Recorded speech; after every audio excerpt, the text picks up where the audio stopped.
open, and they sent a message right there. Nothing easy inside. And a chance to catch up on some numbers here. Scoring breakdown for the Clippers. And some great drives to the bucket for them to this point, guys. They've established their presence in the paint tonight. Also, a lot of their scoring to this point coming from down low. Well, you know, I tell you what, guys, it's a tough road to hoe when you're trying to rebuild in the Western Conference. There's just no room or margin for error, and teams pile on while you're down. Second free throw, no good. And back to the Suns in the West. They did finish with the worst record in the conference. They managed only 17 wins, Steve, against other teams in the West. And that wasn't the worst mark, but it was close. The Suns' problem was that they didn't have a huge inside presence for long stretches of the season. And when you lack depth against teams with tough power forwards or centers out west, you're going to be in a lot of trouble. 6 on the shot clock. Here's Teodosic, and it's blocked by Chandler. Really good performance so far on the boards for this club. Boy, I like the way they've done a great job carving out space under the basket when the shots have gone up. Late reaction from the defense, and he's always going to make good on that. Here's Teodosic. Lays it up and banks it in. And the Clippers lead by 6. That's kind of his strong suit, the ability to find his way through the defense and finish at the rim. Chandler, and he uses the glass on the layup. Chandler's got his third basket of the night right there. And, guys, they continue to put a lot of pressure on the interior defenders with the way they work down low. Well, it's become one of the stories of the first half, Clark, just piling up points in the paint. Now, here's Jordan. 6 points for him. And Williams, here we go. Makes it off the glass. Williams has got his first basket of the night. Now Warren. Number 8. Nice concentration to hit the double clutch layup. Well, no defense. He didn't really need to do the double pump. Williams for 3. Shot is no good. We've seen some great shots in the first quarter. No short. And the first quarter is in the books. Second about ready to get underway. And taking a look at Los Angeles' performance here, Clark and Steve, what have they been doing or not doing? Well, the thing they tried to establish right away was the presence down low. You look at the points in the paint. I think that's been the difference. Yeah, and I like the fact, Steve, that they're not settling for the outside shots. I mean, go in there and get what you want. Keep attacking the rim. Most any NBA player can make you pay when you leave them that wide open. That's why you have to stay alert on defense. Well, Brandon Knight out of Kentucky is more of a combo guard than a pure point when you look at him offensively. But with his long arms and good athleticism and at 6'3", I think there's a lot of upside for him at the defensive end of the floor. I think he's a guy that can defend 1 and 2s effectively. Now let's send it to Doris from the sideline. Gentlemen, you hear murmurs that some in the NBA fraternity consider Blake Griffin a little too nice. Their feeling is that if you get physical with him, you can take him out of his game. It's surprising considering his size and strength. Blake said, "I've never really worried about being called soft.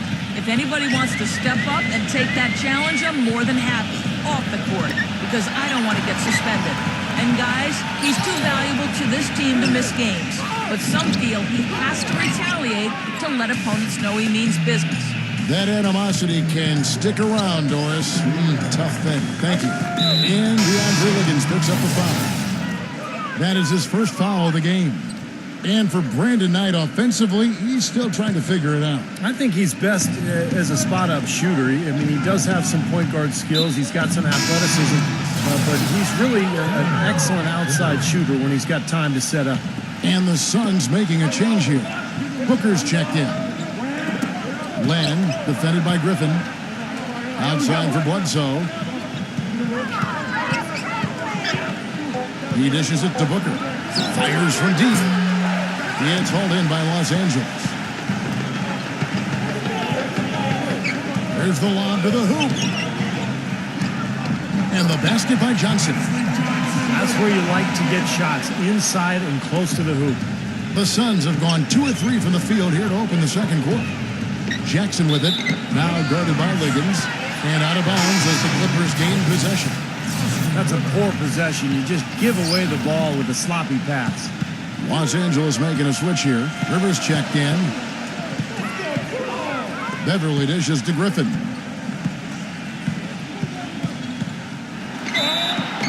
So the whistle blows on the shot and 2 free throws for the contact right there. Last year, Blake's stats were down, but I thought his impact on the floor was about the same. With that said, in order for him to really take the next step, he's got to be able to knock down the perimeter shot with consistency. Of course, Blake Griffin played a career low in minutes last season. The team looking to save him for the postseason. And then, ironically enough, he ends up with a badly sprained ankle during that series with Memphis. So things just didn't go quite well for the Clippers or for Griffin in the playoffs. But they had a great regular season, best record in franchise history. I don't know that you can really show his true value to this team based solely on numbers. I mean, with him, it's all about his work ethic and his desire, the way he gets after it. And you can't forget, this guy is always on the prowl defensively, looking to pick you off if you get too casual and loose with the ball. He kind of gets in your head that way. Offensive foul. That's his first personal foul. Quarter 2 and just under 2.5 minutes gone by. The dunk with a foul on top of it. So strong. None of the defenders wanted anything Clark to do with him on that jam. And I do not blame him at all, partner. He was coming in with a bunch of steam and was ready to posterize whoever decided to get in his way. All right, I understand, fellas, but come on. You've got to challenge him a little bit at least. And the foul on Eric Bledsoe. That's his 3rd foul of the game. Already he's looking at his 3rd foul. I think the coach will probably look to sit him down until the 3rd quarter. Rivers kicks to Griffin. Griffin draws the double. Deflected by Booker.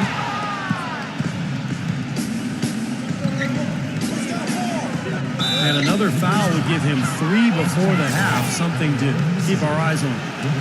He made the only free throw attempt he had earlier in the game. You know, for so long, the Clippers were on the bottom rung of the ladder in the West, almost were a joke in the conference, but their fortunes have changed dramatically in the past few years, and now they're a team that's respected and feared. You've got to box out on the free throws. Put a body on somebody. The little things can make a big difference. He can fly, Kenny. He'll make you forget he's a point guard sometimes. Yeah, when he does decide to attack the basket, Kevin, he can do it with the best of them. And this is the time to attack with these two teams locked in such a close game. 0. Gallinari covering. And Bledsoe, here we go. And the layup's good off the glass. Bledsoe's got 8 points. Well, Clark, you said the Clippers have really flipped the Western Conference upside down over the last few years, and you're right. They have done it with, Steve Style, to say the least. They've got now also a very deep team. Well, a 35-17 record against the West was enough to secure them their division and advantage in the first round. You have to remember, too, that they were without some of their big stars last season, so if they can stay healthy and really take advantage of what they have, this could be a lot of fun. Johnson goes. What a huge play. I don't know that this is the time for that kind of flair. In a close game, the important thing is the 2 points, not the dramatics. Oh, come on, Clark. He had to go for it, didn't he? He has a highlight reel unto himself, guys. Yeah, wow. That could very well be a contender for Dunk of the Year and perhaps might make its way all over the internet. I'm with you, Clark. That's a crowd pleaser if I've ever seen one. Beverly, the pass to Griffin. Stolen by Bledsoe. Goes up high for the two-handed dunk. Boy, I love it. Active hands on the steal, active feet on the fast break. And Clark power on the dunk. And guys, this is just too close of a game to be giving the ball up like that and then failing to get back in transition. Now, here is Gallinari. He's guarded closer. And it's blocked. Fast break, here come the Suns. Bledsoe's got the ball. Here's Jim. Oh, are you kidding me? That was a power punch right there. Oh, this is great. And taking a quick look here at the hustle stats for the Suns. Now, Kevin, in the first half of play, they're really closing out aggressively, blocking shots, and a key indicator of their activity defensively. Something else they've done right so far from the get-go. Oh, how about that basketball, man? Wow. And you talk about momentum. That sort of action delivers a type of energy to your team that you just can't quantify. You know what?